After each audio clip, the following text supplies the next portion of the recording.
وَقُلْ جَاءَ الْحَقُّ وَزَهَقَ الْبَاطِلُ إِنَّ الْبَاطِلَ كَانَ زَهُوقًا۔ آج ہماری اس موضوع کے تعلق سے کہ قادیانی ہی کافر کیوں آخری مجلس منعقد ہو رہی ہے، اور میں اللہ کے حکم سے، اللہ کی توفیق سے انشاءاللہ میں اپنے اس موضوع کا خلاصہ اور لب لباب اخیر میں بیان کرنے کی کوشش کروں گا۔ مزید کچھ گزارشات، مزید کچھ پردہ نشینوں کے نام، مزید کچھ حقیقتیں آج کی اس مجلس میں نہایت ہی اختصار کے ساتھ پیش کرنے کی میں کوشش کروں گا۔ اللہ وحدہ لا شریک سے دعا ہے کہ اللہ تبارک و تعالی ہمیں اور آپ کو کتاب و سنت پر چلنے کی توفیق عطا فرمائے، اور ہم سب کو دین اسلام کو صحیح طریقے سے سمجھنے اور اس کے اوپر عمل کی توفیق عطا فرمائے، آمین یا رب العالمین۔ میں نے پچھلی تقریر میں آپ حضرات کے سامنے یہ وعدہ کیا تھا کہ انشاءاللہ ذل اور بروز کس کو کہتے ہیں اور اس کا مفہوم اور معنی کیا ہے، اس کی مختصر سی تشریح، اور مرزا غلام احمد قادیانی کا اس سلسلے میں عقیدہ، اور دیگر صوفیہ اور بہت سارے لوگوں کا اور موجودہ دور کے لوگوں کا اس سلسلے میں عقیدہ مختصر طور پر آپ کے سامنے میں رکھوں گا۔ ذل اور بروز، ذل کے معنی ہوتے ہیں عکس یعنی سایہ، ذل کہتے ہیں عکس اور سایہ، اور بروز کہتے ہیں ظاہر ہونے کو۔ اہل تصوف کی اصطلاح میں بروز کے معنی نکلتے ہیں کسی چیز میں سے نکلنا یا ظاہر ہونا۔ مثال کے طور پر چاند پر سورج کی روشنی پڑتی ہے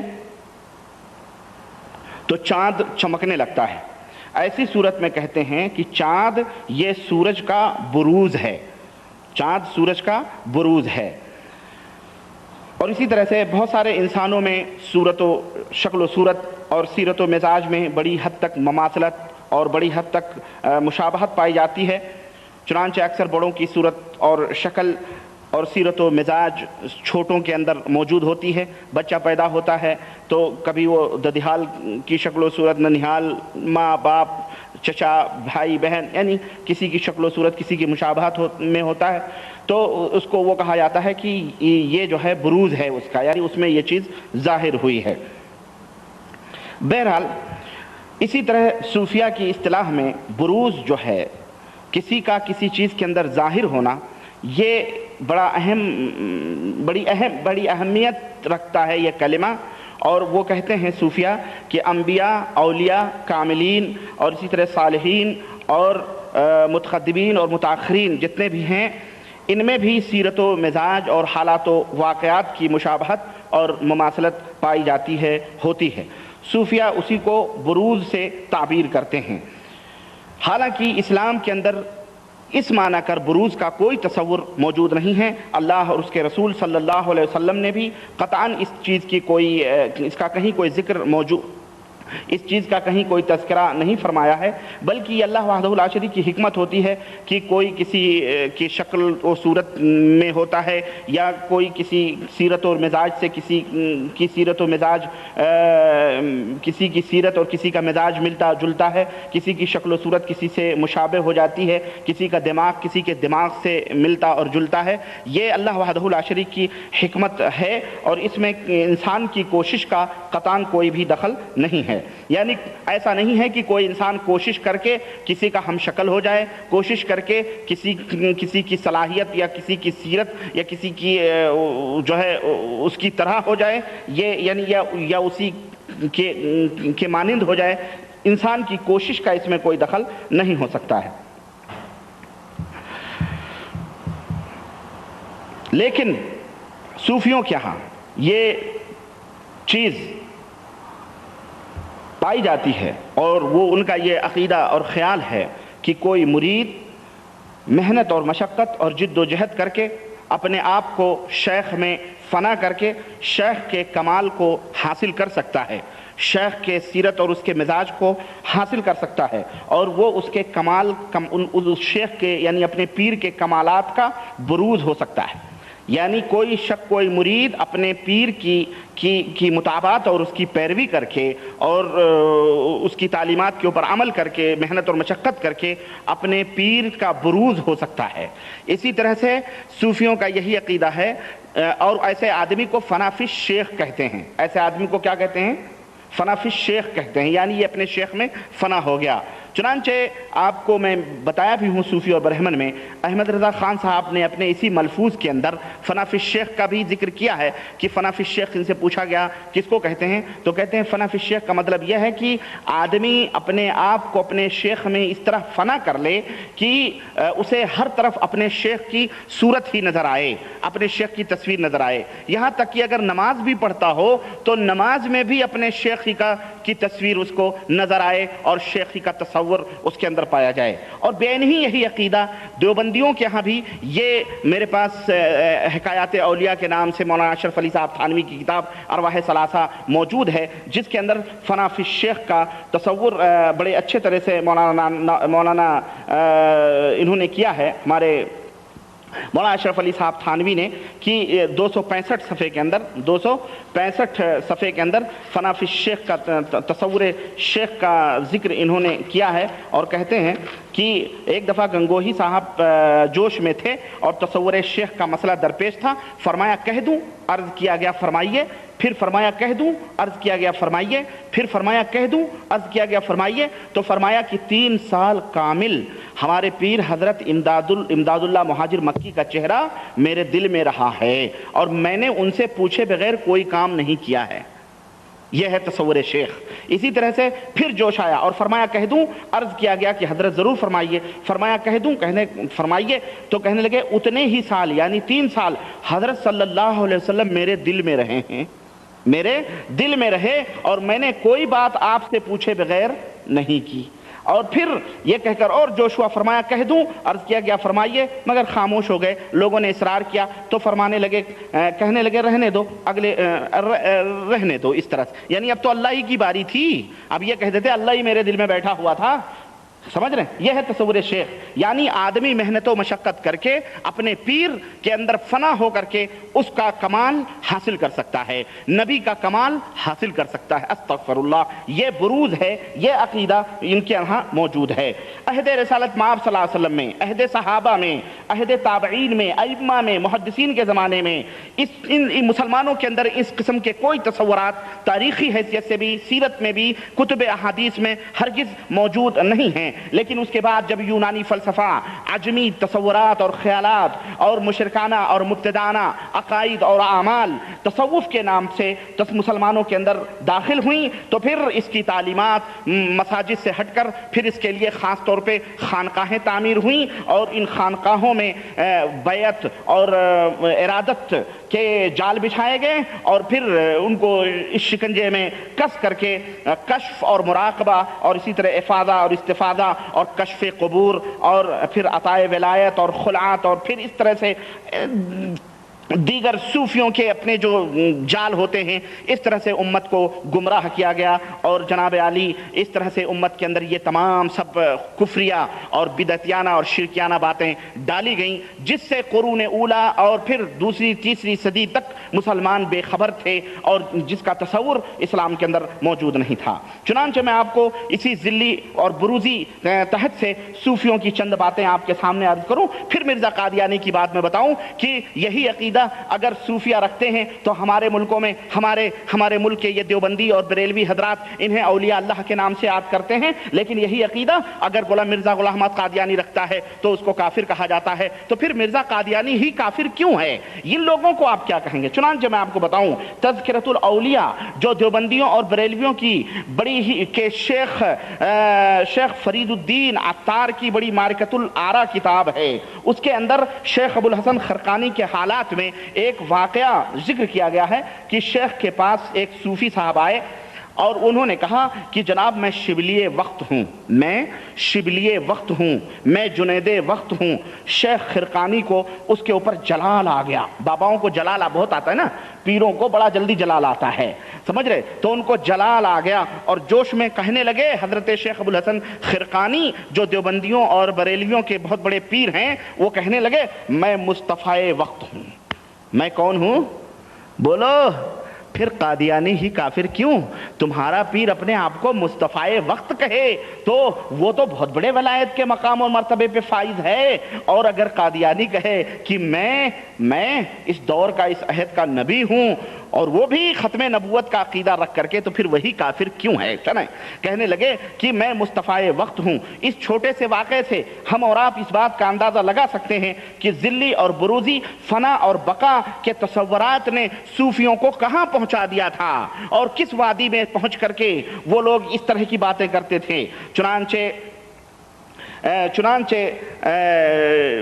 بروز کی تحقیق میں ایک عبد القدیر صدیقی جنہوں نے فصوص الحکم ابن عربی کافر کی کتاب کا جنہوں نے اردو میں ترجمہ کیا ہے، وہ کہتے ہیں کہ بروز کی تحقیق یہ ہے کہ اولیاء کرام میں سے بعض کی فطرت کسی خاص نبی کی فطرت سے مشابہ ہوتی ہے۔ ہر چند کی اولیاء کرام کو انبیاء کے کمالات کی سیر کرائی جاتی ہے، اور اولیاء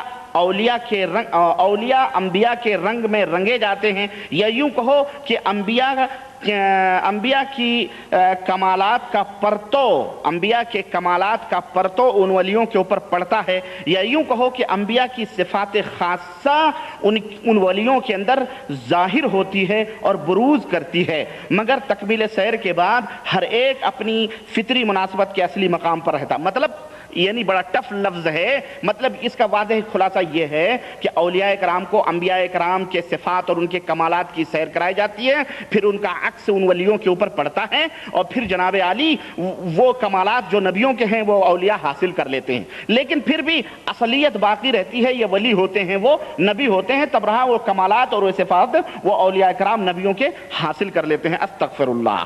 اسی طرح سے یہ کہتے ہیں کہ مثلا حمیت دین والا ولی نوح المشرب یا تحت قدم نوح یا مظہر نوح یا بروز نوح ہوتا ہے۔ رضا اور تسلیم یعنی صبر اور رضا کرنے والا ابراہیمی مشرب کا ہوتا ہے۔ عشق و محبت والا موسوی مشرب کا ولی ہوتا ہے۔ وحدت و فنائیت والا عیسوی مشرب کا ہوتا ہے۔ ابدیت والا جو سب کی جامع ہے محمدی مشرب ہوتا ہے۔ اور بعض دفعہ کہہ دیتے ہیں کہ فلاں ولی میں فلاں نبی کا بروز ہوا ہے، جیسے قمر میں شمس کا بروز ہوتا ہے۔ الغرض نبی اصل اور ولی اس کی نقل ہوتا ہے۔ یہ ابن عربی کا کلام ہے، یہ ابن عربی اس زندیق کا کلام ہے کہ کبھی کبھی کوئی ولی نوح المشرب ہوتا ہے، کوئی ولی ابراہیمی مشرب کا ہوتا ہے، کوئی ولی جو ہے عیسوی مشرب کا ہوتا ہے، کوئی ولی موسوی مشرب کا ہوتا ہے۔ الغرض اس طرح کی یہ بہرحال فلسفیانہ گفتگو ہے، شاید آپ کے سمجھ میں نہ آئے، لیکن مل جملہ یہ ہے کہ اولیاء کے اندر نبیوں کے صفات کا بروز ہوتا ہے۔ کیا ہوتا ہے؟ نبی کے صفات ظاہر ہوتے ہیں، ان کے کمالات حاصل کرتے ہیں اولیاء اللہ۔ ان سب چیزوں کو اگر آپ سامنے رکھیں تو اس سے واضح طور پر یہ بات ہمارے سامنے آتی ہے کہ صوفیوں کے نزدیک کس طرح اولیاء کو انبیاء کے مقامات کی سیر کرائی جاتی ہے، اور کس طرح وہ انبیاء کرام کے رنگ میں رنگ جاتے ہیں، انبیاء کرام کے رنگ میں رنگ جاتے ہیں اور ان کے بروز بن جاتے ہیں۔ نبیوں کے کیا ہو جاتے ہیں؟ وہ بولو، بروز بن جاتے ہیں، نبیوں کے بروز بن جاتے ہیں، ہے نا۔ حالانکہ یہ چیزیں قرآن و سنت سے ہرگز ثابت نہیں ہیں، نہ محمد رسول اللہ صلی اللہ علیہ وسلم نے اپنے صحابہ کو اس تعلق سے کوئی بات بتلائی کہ اے میرے صحابہ تم بھی کوشش اور محنت کر کے میرا بروز بن سکتے ہو، میرا بروز حاصل کر سکتے ہو اس طرح سے۔ تو بہرحال الغرض اسلام کا اس سے کہیں اس کا کوئی رشتہ نہیں ہے، بلکہ یہ تمام سب صوفیوں کی باتیں ہیں، اور اس تعلق سے اور بھی کچھ تفصیلات ہیں، لیکن میں بہت مختصر طور پر اب آئیے میں مرزا غلام احمد قادیانی کا عقیدہ اس تعلق سے بتلاؤں۔ صوفیوں کا تو یہ عقیدہ آپ نے سنا کہ کوئی بھی ولی، کوئی بھی شخص محنت اور جد و جہد اور مشقت کر کے وہ نبیوں کا بروز ہو سکتا ہے، یعنی ان کا ذلی یا ان کا بروزی نبی کہہ سکتے ہیں۔ اب مرزا غلام احمد قادیانی کے چند کوٹیشن، چند اس کے کتابوں کے حوالے آپ کی خدمت میں پیش کرتا ہوں اور آپ کے اوپر فیصلہ چھوڑتا ہوں۔ غلام احمد قادیانی نے کوئی نیا دعویٰ نہیں کیا، بلکہ بالکل صوفیوں کے اسی مسلک اور اسی طریقے پر چلتے ہوئے مرزا غلام احمد قادیانی نے اپنے دعوے نبوت کو منوایا، اور اس نے کیا کہا؟ کہتا ہے مرزا غلام احمد کہتا ہے کہ دنیا میں کوئی نبی نہیں گزرا جس کا نام مجھے نہیں دیا گیا، سو جیسا کہ براہین احمدیہ میں خدا نے فرمایا ہے کہ کہ خدا نے فرمایا ہے کہ میں آدم ہوں، میں نوح ہوں، میں ابراہیم ہوں، میں اسحاق ہوں، میں یعقوب ہوں، میں اسماعیل ہوں، میں موسیٰ ہوں، میں داؤد ہوں، میں عیسیٰ ابن مریم ہوں، میں محمد صلی اللہ علیہ وسلم ہوں، یعنی بروزی طور پر، استغفر، بولو کس طور پر؟ بروزی طور پر۔ ترتیب میں حقیقت الوحی صفحہ نمبر 84، یہ اس کی کتاب ہے، ابراہیمیہ احمدیہ جو ہے یہ کس کی کتاب ہے؟ مرزا غلام احمد قادیانی کی، جس کو سارے احناف نے مل کر کے چندہ دے کر کے اور جو ہے اس نے اس کتاب کو لکھوایا ہے۔ ہاں، کہتا میں بروزی نبی ہوں، میں آدم ہوں، میں موسیٰ ہوں، میں عیسیٰ ہوں، سب کچھ ہوں، میں محمد ہوں، سب کچھ ہوں صلی اللہ علیہ وسلم، لیکن میں بروزی ہوں۔ کیا ہوں میں؟ بروزی۔ تو اگر وہی بروزی ابھی ابو الحسن خرقانی کا واقعہ گزرا، کسی کہا میں شبلی وقت ہوں، میں جنید وقت ہوں، میں فلانے وقت ہوں، تو ابو الحسن خرقانی کو جلال آ گیا اور اس بزرگ نے کیا کہا؟ میں مصطفیٰ وقت ہوں۔ یہی بروزی ہے، یہی بروزی عقیدہ ہے۔ جو اگر صوفیہ اس بات کا اقرار کریں تو ہمارے ملکوں کے یہ دیوبندی بریلوی صوفی ہے نا، کیوں پیٹنے لگتے ہیں، اپنی بغلوں کو کیوں بجانا شروع کر دیتے ہیں اور کہتے ہیں یہ ہمارے ولی اللہ ہیں؟ لیکن اگر وہی عقیدہ غلام احمد قادیانی کہے میں بھی بروزی نبی ہوں، تو اس کو کافر کیوں کہتے ہو؟ اس کو کافر کیوں کہتے ہو؟ اسی طرح یہ کیا کہتا ہے مرزا قادیانی؟ کہتا ہے خدا نے براہین احمدیہ کے وقت میں اس سر خفی کی مجھے خبر نہیں دی، ہے نا۔ چنانچہ ایک جگہ کہتا ہے کہ یہی عیسیٰ ہے، اور الہامی عبارتوں میں مریم اور عیسیٰ سے میں ہی مراد ہوں۔ جہاں کہیں بھی الہامی عیسیٰ اور مریم کا ذکر ہے، اس سے میں ہی مراد ہوں۔ میری ہی نسبت کہا گیا ہے کہ ہم اس کو نشان دیں گے، اور نیز کہا گیا ہے کہ یہ وہی عیسیٰ ابن مریم ہے جو آنے والا تھا کشتی نوح۔ اسی طرح سے مرزا قادیانی کہتا ہے خدا نے مجھے بڑی شد و مت سے براہین احمدیہ میں مسیح موعود قرار دیا ہے، اور میں حضرت عیسیٰ کی آمد ثانی کے رسمی عقیدے پر جمع رہا۔ جب 12 برس گزر گئے تب وہ وقت آیا کہ میرے پر اصل حقیقت کھول دی جائے۔ تب تواتر سے اس بارے میں الہامات آنا شروع ہوئے کہ تو ہی مسیح موعود ہے، اس مسیح کا جو وعدہ کیا گیا کہ آئے گا، عیسیٰ آئیں گے، تو ہی ہے وہ، تو ہی ہے۔ اسی طرح کہتا ہے کہ مجھے اس خدا کی قسم ہے جس نے مجھے بھیجا ہے اور جس پر افطرا کرنا لعنتیوں کا کام ہے، کہ اس نے مسیح موعود بنا کر مجھے بھیجا ہے۔ کہتا ہے ایک جگہ کہتا ہے کہ پہلا مسیح صرف مسیح تھا، اس لیے اس کی امت گمراہ ہو گئی۔ پہلا مسیح صرف مسیح تھا، اس لیے اس کی امت گمراہ ہو گئی۔ موسوی سلسلے کا خاتمہ ہو گیا۔ اگر میں بھی صرف مسیح ہوتا تو ایسا ہی ہوتا، لیکن میں مہدی اور محمد صلی اللہ علیہ وسلم کا بھی بروز ہوں۔ میں صرف عیسیٰ اور موسیٰ ہی کا بروز نہیں، بلکہ مہدی کا بھی بروز ہوں اور محمد صلی اللہ علیہ وسلم کا بھی بروز ہوں۔ اس لیے میری امت کے 2 حصے ہوں گے، ایک وہ جو مسیحیت کا رنگ اختیار کریں گے اور یہ تباہ و برباد ہو جائیں گے، اور دوسرے وہ جو مہدویت کا رنگ اختیار کریں گے۔ الفضل 26 جنوری سن 1916، اس کے اندر اس نے یہ بات اپنی لکھی ہے۔ المہم اس میں اس نے کیا کہا کہ میں بھی بروزی نبی ہوں، محمد صلی اللہ علیہ وسلم کا ذلی اور بروزی نبی ہوں۔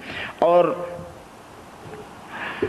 صوفیہ کے انہی نظریوں کی وجہ سے، ذلی اور بروزی جو صوفیہ کی اصطلاح ہے، انہی نظریات کی وجہ سے مرزا قادیانی نے فائدہ اٹھایا اور جناب علی اپنے آپ کو نبی صلی اللہ علیہ وسلم کا، حضرت عیسیٰ کا، موسیٰ کا اور سب کا بروز ثابت کیا کہ میں ان سب کا بروز ہوں، ان کے کمالات میرے اندر اتر چکے ہیں، آ چکے ہیں۔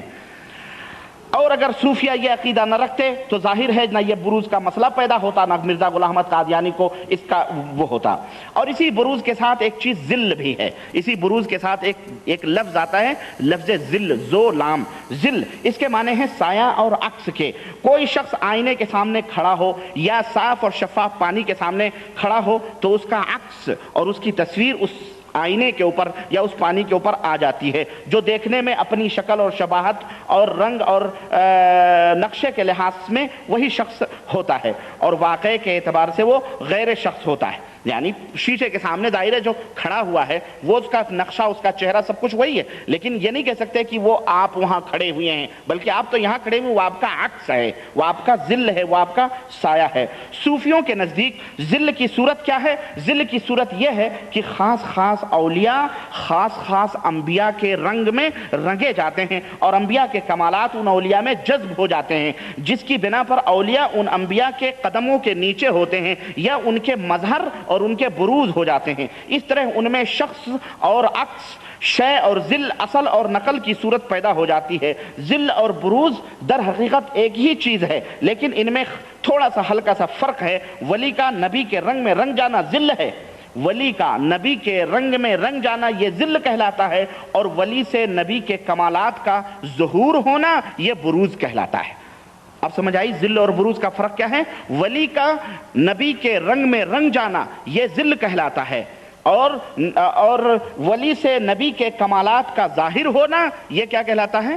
صوفیوں کی اصطلاح میں بروز کہلاتا ہے۔ چنانچہ دیوبندی اور بریلوی حنفیوں کے سب سے بڑے امام مجدد الفسانی یہ مکتوبات جلد اول مکتوب نمبر 248 میں یہ لکھتے ہیں کہ کمال تابعان انبیاء بجہت کمال متابعت و فرط محبت بلکہ بمحض عنایت و محبت جمیع کمالات انبیاء مطبوعہ خدرہ جزم نمائند و بکلیت برنگ ایشاں منسبق می گردند حتیٰ کی فرق نمی ماند درمیان مطبوعاں و تابعاں الا بالاصالہ والتبعیہ والاولیہ والآخریہ۔ یعنی دیوبندیوں اور حنفیوں کے بریلویوں کے امام مجدد الفسانی اپنی کتاب میں لکھتے ہیں کہ نبیوں کے پیروکار اور ان کے متبعین جو ہوتے ہیں ان کے کمال تابعیت اور ان سے انتہائی محبت رکھنے کی وجہ سے بلکہ محض اللہ تعالیٰ کی عنایت اور محبت سے اپنے جس نبیوں کی وہ اتباع کرتے ہیں ان مطبوع انبیاء کے تمام کمالات اپنے اندر جذب کر لیتے ہیں اور پورے طور سے ان کے رنگ میں رنگین ہو جاتے ہیں، یہاں تک کہ نبی اور ان کے کاملین تابعین میں سوائے اصل اور ذل کے، اصل اور تبعیت یعنی ذل کے اور کوئی فرق یا اولیت اور آخریت کے اور کوئی فرق باقی نہیں رہتا ہے۔ یہ عقیدہ یہ حنفی امام جو بریلیوں دیوبندیوں کے انہوں نے یہ دیا ہے۔ اب جب صوفیہ کے نزدیک یہ بات ثابت ہے کہ اولیاء انبیاء کے رنگ میں رنگے جاتے ہیں اور ان کے کمالات پوری طرح اپنے اندر جذب کر لیتے ہیں اور ان میں صرف شخص اور عکس، آدمی اور اس کے سائے کا اور اصل اور نقل کا فرق رہ جاتا ہے، تو اس نظریے کو سامنے رکھتے ہوئے مرزا غلام احمد قادیانی کی چند باتیں آپ سماعت کریں کہ دیکھیں مرزا قادیانی کیا کہتا ہے۔ مرزا قادیانی کہتا ہے کہ میرا نام جو نبی کریم کی زبان مبارک سے نبی رکھا گیا ہے، میرا نام جو نبی کریم صلی اللہ علیہ وسلم کی زبان مبارک سے نبی رکھا گیا ہے تو یہ ذلی امر ہے جو آپ کی متابعت کی برکات سے مجھے حاصل ہوئی ہے۔ اس نے یہ دعویٰ کیا تو یہ کافر، اور بزرگوں نے صوفیوں نے ذل اور بروز کا دعویٰ اور وہ چور دروازے کھولے اور یہ تمام فلسفے بیان کیے کہ کوئی بھی آدمی نبیوں کا کمال حاصل کر سکتا ہے، ان کا بروز ہو سکتا ہے، ان کا ذل ہو سکتا ہے، تو وہ سب سے بڑے ولی اللہ اور وہی عقیدہ مرزا غلام احمد قادیانی رکھے تو کافر کیوں؟ تو پھر مرزا قادیانی ہی کافر کیوں؟ پھر ان صوفیوں کا اور ان صوفیوں کے پیروکاروں کا کیا حشر کرو گے آپ؟ بولو۔ اسی طرح سے یہ کہتا ہے، قادیانی کہتا ہے کہ کوئی مرتبہ شرف و کمال کا، کوئی مرتبہ شرف و کمال کا اور کوئی مقام عزت اور قرب کا بجز سچی اور کامل اطاعت اپنے نبی صلی اللہ علیہ وسلم کے ہم ہرگز حاصل نہیں کر سکتے۔ ہمیں جو کچھ ملتا ہے ذلی اور طفیلی طور پر ملتا ہے، ذلی اور جو کچھ بھی اطاعت اور پیروی سے ہی ملتا ہے، ذلی اور ازالہ اوہام صفحہ نمبر 138۔ اسی طرح مرزا قادیانی کہتا ہے کہ میں نبی اور رسول نہیں ہوں، میں نبی اور رسول، دیکھیں یہ قادیانی کا عقیدہ میں بتا رہا ہوں، کہتا ہے کہ میں رسول اور نبی نہیں ہوں باعتبار نئے دعوے اور نئے نام کے، اور میں نبی اور رسول ہوں یعنی باعتبار ذلیت کاملہ کے وہ آئینہ ہوں جس میں محمدی شکل اور محمدی نبوت کا کامل انعکاس میرے اندر موجود۔ عکس ذل صوفیہ یہ عقیدہ رکھتے ہیں تو وہ تو تمہارے سب سے بڑے ولی اللہ ہیں، اور یہی عقیدہ اگر قادیانی بیان کرتا ہے اس کی کتاب، اصل میں ہمارے ہاں گھپلے ہوئے ہیں، اصل میں بہت سارے معاملات ہیں، یہ چیزیں پکتی تھیں صوفیوں میں، بس موقع دیکھا اور لوہا گرم دیکھا، قادیانی نے ہتھوڑا مار دیا، اب وہ مجرم ٹھہر گیا، اس کو لوگ مجرم کہنے لگے، یہ مجرم ہے، یہ مجرم ہے۔ الو کے پٹھے، تیرے اندر جو یہ تمام سب عقیدے پنپ رہے ہیں، پل رہے ہیں، اس میں یہ مجرم نہیں ہے؟ تم نے یہ چور دروازے کھولے، تم نے یہ فلسفے بیان کیے، تب مرزا قادیانی نے ہتھوڑا مارا. لوہا تو تم نے گرم کیا تھا، لوہا تو تم نے گرم کیا. بس اگر قادیانی دعویٰ نہ کرتا تو کوئی اور کرتا، تمہیں میں سے، اور کیا گیا ہے اشارے طور پر. میں بھی بتاؤں گا انشاءاللہ. قادیانی کا ایک اور عقیدہ دیکھو، کہتا ہے کہ میں ذلی طور پر محمد ہوں صلی اللہ علیہ وسلم. میں کیا ہوں؟ ذلی طور پر. جو لوگ کہتے ہیں نا نبوت کا دعویٰ کیا، اس نے نبوت کا دعویٰ ایسے نہیں کیا. اس کی کتابیں اٹھا کے دیکھو، اس کی کتابوں میں یہ حقیقتیں موجود ہیں. پھٹ سے کہہ دینا نبی کا دعویٰ کیا تو لوگوں کی سمجھ میں آتا ہے کہ ارے اس نے تو اپنے آپ کو محمد صلی اللہ علیہ وسلم کا دعویٰ کیا ہے نا. اس کی کتابوں میں کہیں لکھا ہے کہ میں نے محمد ہوں؟ کہتا ہے میں ذلی طور پر محمد ہوں. کیا ہوں میں؟ ذلی طور پر میں محمد ہوں صلی اللہ علیہ وسلم. اس طور پر خاتم النبیین کی مہر نہیں ٹوٹی. وہ کہتا ہے جب میں اس طور پر خاتم النبیین کی مہر نہیں ٹوٹی. کیوں؟ اس لیے کہ محمد صلی اللہ علیہ وسلم کی نبوت محمد تک ہی محدود رہی، یعنی ہر محمد صلی اللہ علیہ وسلم ہی نبی رہا، نہ اور کوئی. یعنی جب کہ میں بروزی طور پر حضرت صلی اللہ علیہ وسلم ہوں اور بروزی رنگ میں تمام کمالات محمدی ماں نبوت محمدیہ میرے آئینے ذلیت میں منعکس ہیں، تو پھر کون سا الگ انسان ہوا جس نے الگ طور پر نبوت کا دعویٰ کیا؟ میں تو فنا پھر رسول ہو گیا، میں تو کوئی الگ سے تو نہیں ہوا، میں نے تو وہ ذلی طور پر نبی ہوں. میں ایک غلطی کا ازالہ. اسی طرح سے کہتا ہے کہ خدا نے آج سے 20 برس پہلے براہین احمدیہ میں میرا نام محمد اور احمد رکھا ہے اور مجھے حضرت صلی اللہ علیہ وسلم ہی کا وجود قرار دیا ہے. اب یہ وہی وحدت الوجود کا. ابھی میں خواجہ غریب النواز کی میرے پاس ایک کتاب ہے، یہ اسرار حقیقی. میں سوچتا تھا کوئی میری لائبریری سے مار لے گیا، لیکن میں جدہ گیا تو ہمارے شکیل بھائی نے دیا. کہا بھائی یہ تو آپ میرے پاس چھوڑ کے گئے تھے پڑھنے کے لیے. میں نے کہا یار میں تو وہاں ڈھونڈ کے پریشان ہو گیا المہم. تو میں اٹھا لایا آپ کی جدے کے پروگرام سے. بھائی یہ ضروری ہے، میرے آخری لیکچر میں تو یہ مسالے کام کے آئیں گے، یہ تو حقیقتیں، ورنہ لوگ میرے گریبان پکڑیں گے کہ تم اپنی طرف سے بول رہے ہو. المہم کہتا ہے کہ محمد رسول اللہ سے مراد میں ہی ہوں اور محمد رسول اللہ خدا نے مجھے کہا ہے. اور یہ سب ذلی اور بروزی. کہتا ہے کہ غلام احمد. اچھا اب یہ باتیں اخبار الفضل مورخہ 1915 اور اسی طرح ایک غلطی کا ازالہ جو اس کی کتاب میں ہے. اب مرزا قادیانی کی ان باتوں کو سنیے اور پڑھیے اس کی کتابوں میں تو صاف طور پر یہ معلوم ہوتا ہے کہ صوفیہ کا جو نظریہ بروز اور ذل ہی کا ہے، اسی کی روشنی میں اس نے تمام سب دعوے کیے ہیں. اس نے کوئی ایسا دعویٰ نہیں کیا جو صوفیہ کے نظریے سے ہٹ کر یا اس کی مخالفت میں ہو. صوفیہ کے نزدیک جب کوئی شخص حضرت عیسیٰ کا بروز اور رسول اللہ صلی اللہ علیہ وسلم کا عین وجود ہو سکتا ہے تو پھر غلام محمد قادیانی کے ان دعووں کو تسلیم نہ کرنے کی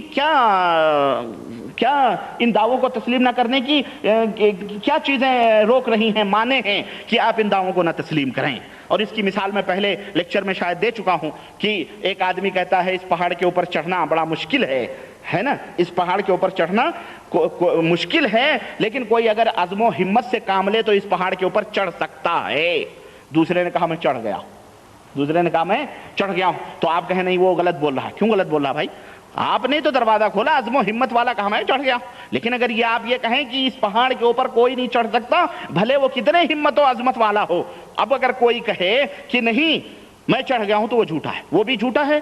سمجھ رہے ہیں نا اس طرح سے. تو میرے عزیز غلام محمد قادیانی نے جیسا کہ ابھی آپ نے سنا کہ انبیاء کا اور کئی انبیاء کا، ایک نبی کا نہیں کئی انبیاء کا بروز بتلایا ہے. پھر عیسیٰ ابن مریم ہونے کا اس نے دعویٰ کیا، پھر عین میں نے محمد صلی اللہ علیہ وسلم ہونے کا اس نے دعویٰ کیا. اور ان تمام دعووں کو بار بار سنیے اور پڑھیے اس کی کتابوں میں تو تصوف اور طریقت کی دنیا میں ایسے دعوے بہت عام ہیں. عام طور پر بہت سارے لوگوں نے اس طرح سے دعوے کیے ہیں. اور بلکہ دیکھا جائے تو مرزا نے جس قدر دعوے نبوت و رسالت کی کیے ہیں، اللہ وحدہ لا شریک کی قسم ہے، ولیوں نے جس طرح سے، بزرگوں نے، صوفیوں نے جس طرح سے خدائی دعوے کیے ہیں اور کس طرح سے خدا بن بیٹھے وہ، تو مرزا ان کے گرد تک بھی نہیں پہنچا ہے. چنانچہ میں آپ کو بتاؤں، میں چند حقیقتیں اب آپ کے سامنے میں اتنی ذلی اور بروزی کے تعلق سے رکھ کر کے چند مزید حقیقتیں میں آپ کو بتاؤں. اور اب موجودہ صوفیہ جو ہمارے دیوبندی اور بریلویوں کے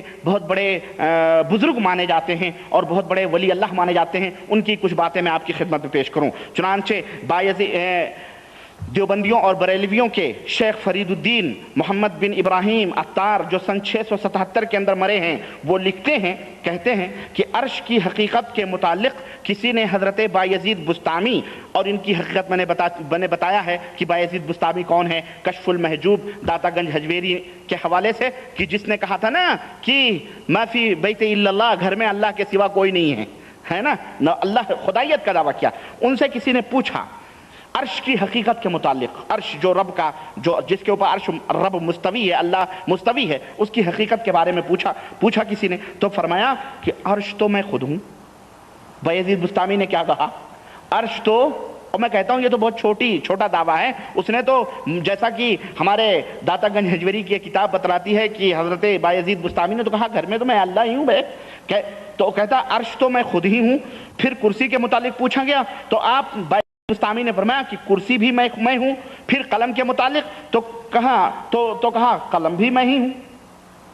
عرش بھی وہی، کرسی بھی وہی، اور قلم بھی وہی. اور اس کے بعد سوال کرنے والے نے کہا کہ اللہ تعالیٰ کے تو اور بھی بہت سے مقرب بندے ہیں، مثلا حضرت ابراہیم، حضرت موسیٰ اور حضور محمد صلی اللہ علیہ وسلم. اس پر بھی آپ نے یہی فرمایا کہ میں ہی حضرت ابراہیم ہوں، میں ہی موسیٰ ہوں، اور میں ہی حضرت محمد صلی اللہ علیہ وسلم ہوں. تذکرۃ الاولیاء اردو کی کتاب باب 14 اور صفحہ نمبر 107 اٹھا کر کے دیکھو، جو دیوبندیوں اور بریلویوں کے فرید اولیاء شیخ فرید الدین عطار کی کتاب کے اندر یہ چیز موجود ہے. اور جناب علی اور بریلویوں کے شہباز طریقت اور شہنشاہ ولایت خواجہ غلام فرید حنفی چشتی فرماتے ہیں کہ حضرت فضیل ابن عیاض نے فرمایا، کیا فرمایا؟ کہ میں عرش ہوں، کرسی میں ہوں، لوح و قلم میں ہوں، میں جبریل ہوں، میں میکائیل ہوں، میں اسرافیل ہوں، میں اسرائیل ہوں، اور میں ہی عیسیٰ ہوں، میں ہی موسیٰ ہوں، اور میں ہی محمد صلی اللہ علیہ وسلم. تو بولو پھر قادیانی ہی کافر کیوں؟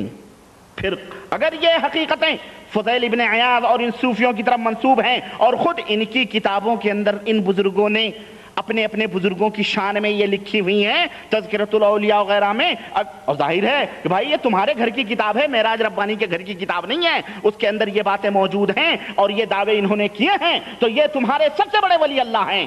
اور مرزا غلام احمد قادیانی نے کیا جرم کیا کہ آپ نے اس کے اوپر لعنتوں کے تومار چھوڑ دیے؟ اور یقیناً اگر وہ لعنتوں کا مستحق ہے تو پھر ان کو کیا کہو گے؟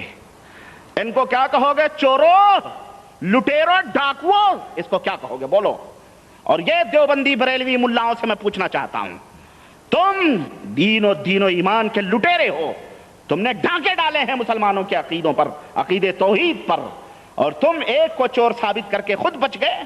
100 چوروں میں ایک کے اوپر سارے فتنے ڈال دیے، یہی چور ہے، اور باقی چور بچ گئے. ابے تم سب چور ہو، تم سب نے عقیدہ رسول رسالت اور ختم نبوت کے اوپر ڈانکے ڈالے ہیں، اس عقیدے کے اوپر. آؤ اور آگے سنو اور بتاؤں. کسی نے حضرت بایزید بسطامی سے کہا کہ قیامت کے دن ہر ایک آدمی حضرت محمد صلی اللہ علیہ وسلم کے جھنڈے کے نیچے ہوگا. تو حضرت بایزید نے فرمایا میرا جھنڈا حضرت محمد کے جھنڈے سے بڑا ہوگا.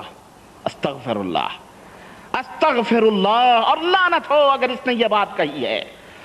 فیوزات فریدیہ صفحہ نمبر 73. اور بریلویوں کے اعلی حضرت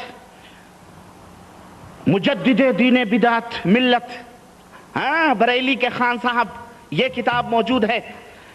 اور اپنی اس کتاب میں یہ واقعہ نہیں بلکہ ان کی کتاب فتاوی رضویہ کے اندر یہ بات موجود ہے. وہ کیا کہتے ہیں؟ انہوں نے بھی، خان صاحب نے بھی بایزید بسطامی کو ولی کامل مان کر حضرت بایزید کا ارشاد نقل کیا ہے، جیسے داتا گنج ہجویری نے ارشاد نقل کیا ہے کہ گھر میں اللہ کے سوا یعنی میرے سوا کوئی نہیں ہے، ایسے ہی اعلی حضرت نے بھی ارشاد نقل کیا. کہتے ہیں لوائی ارفع من لواء محمد صلی اللہ علیہ وسلم، میرا جھنڈا محمد صلی اللہ علیہ وسلم کے جھنڈے سے بلند ہوگا اور سب سے زیادہ بلند ہوگا. استغفر اللہ. فتاوی رضویہ اٹھا کے دیکھو، جلد نمبر 6 اور صفحہ نمبر 145، ہندوستان کی پرنٹ، اس کے اندر اٹھا کے دیکھو اعلی حضرت نے تمہارے کس طرح سے یہ واقعہ نقل کر کے حضرت بایزید بسطامی کی بات کی تائید کی ہے. استغفر اللہ. یہ بزرگوں کے لوگ ہیں. اور میں آپ کو بتاؤں، یہی نہیں، ایک شخص حضرت خواجہ معین الدین چشتی اجمیری یاد آ گئے؟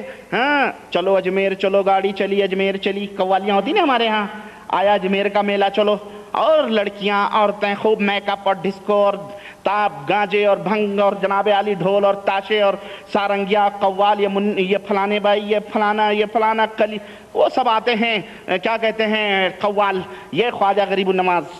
یہ کیا، ایک شخص حضرت خواجہ معین الدین چشتی کے پاس آیا اور عرض کیا کہ حضرت مجھے اپنا مرید بنا لیجئے. فرمایا کہ کلمہ پڑھو پہلے. کہنے لگے کس طرح؟ کہنے لگے لا الہ الا اللہ چشتی رسول اللہ، استغفر اللہ. یہ خواجہ معین الدین چشتی اپنے آپ نہ کلمہ پڑھا رہے ہیں. بولو اہل سنت والجماعت کی طرف اپنی نسبت کرنے والے قادریوں، چشتیوں، نقشبندیوں، سہروردیوں، رفاعیوں، بدویوں، کلیریوں، ساری نسبتیں کرنے والے، تم مجھے بتاؤ کہ کیا ایسا کلمہ پڑھنا اسلام ہے؟ اور اس طرح کا کلمہ پڑھوانے والا مسلمان ہو سکتا ہے؟ تمہارے ضمیر سے میں پوچھتا ہوں اور انصاف چاہتا ہوں کہ یہ خواجہ اجمیری نے اس طرح کا دعویٰ کیا کہ اللہ کے سوا کوئی معبود نہیں، چشتی رسول اللہ ہے، اللہ کے رسول ہے. فیوزات فریدیہ صفحہ نمبر 83 اس کے اندر یہ چیز موجود ہے. اور یہ خواجہ معین الدین چشتی اجمیری سنجری، جنہیں سلطان الہند کہا جاتا ہے نا، سلطان الہند کہا جاتا ہے، ہند کے سلطان ہیں، ہند کے راجہ اور مہاراجہ ہیں. یہ قطب الاقطاب، امام طریقت، صاحب ریاضت، حنفی المذہب، شیخ عثمان ہارونی عثمانی، اور یہ بھی حنفی ہی تھے. یہ بھی کیا تھے؟ معین الدین چشتی، معین الدین چشتی لگا دے پار چشتی، معین الدین چشتی لگا دے پار چشتی، یہ بھی حنفی تھے. اسی لیے سارے حنفی مل کر کے ان کی خبروں پہ مراقبے بھی کرتے ہیں، چاہے وہ دیوبندی ہوں چاہے وہ بریلوی ہوں، کیونکہ دیوبندی حضرت بھی جا کر کے اجمیر کے اندر خواجہ غریب نواز کے بڑے بڑے ملاؤں نے، دیوبندی علماء نے، اور ان کی کتابوں کے اندر یہ واقع موجود ہیں. میں کوئی لفاظی نہیں کر رہا ہوں، لعنت ہو اس شخص کے اوپر جو ان باتوں کو ان کتابوں کی طرف غلط طریقے سے منسوب کرے جو ان بزرگوں انہوں نے اپنی کتابوں کے اندر لکھی ہیں.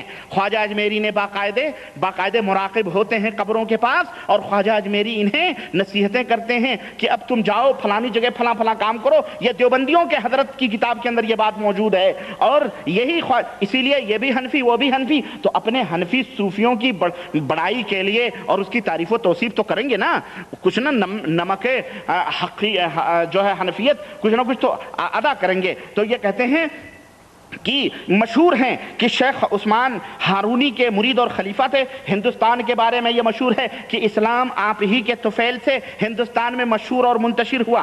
ہزارہ کفار اور ہزاروں کفار، لاکھوں کفار آپ کی برکت سے مشرف ہوئے، اور ہند میں آج بھی ان کا سلسلہ بہرحال چل رہا ہے. اور آپ کے خاندان میں بڑے بڑے اولیاء اور مشائخ پیدا ہوئے. خواجہ نصیر الدین دہلوی آپ کی پیدائش جو ہے، جیسے کہ خواجہ قطب الدین بختیار کاکی، خواجہ نصیر الدین چراغ دہلوی، اور اس طرح سے 537 اور 633 یا 631 میں چنانچہ ان کا انتقال ہوا، اور اجمیر جو راجستھان کے اندر ہے اس کے اندر یہ دفن ہوئے. اور پھر اور ان کی پوری حقیقتیں آپ دیکھیں حدائق حنفیہ صفحہ نمبر 250 اور 251 کے اندر جو، اور چنانچہ مشہور بریلوی رضا خانی مولوی مرزا محمد اختر دہلوی لکھتا ہے اپنی کتاب کے اندر کہ حضرت سلطان العارفین سراج السالکین خواجہ بزرگ معین الدین حسن سنجری ہند الولی عطائے رسول ثم اجمیری قدس اللہ سرہ العزیز کہ عظمائے اولیاء اور کبرائے مشائخ چست سے ہیں. اب وہ پوری تعریف ان کی کرتے ہوئے لکھتا ہے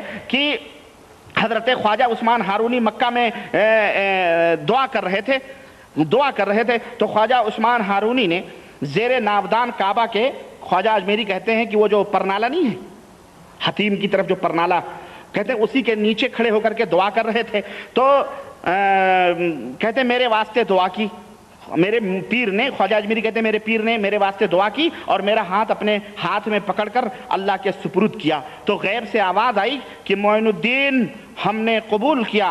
اس آواز کے سننے سے شیخ ہمارے جو تھے وہ فوراً سجدے میں گر پڑے اور حج مدینہ اور بعد حج کے مدینہ آئے. اور جب دعاگوں نے روضہ مطہرہ رسول مقبول پر سلام عرض کیا، حضور کے روضے پر خواجہ اجمیری نے جب جا کے سلام عرض کیا تو اندر سے آواز آئی، قبر سے نبی کے آواز آئی، علیک السلام یا قطب المشائخ، یا قطب المشائخ، تیرے اوپر سلام ہو.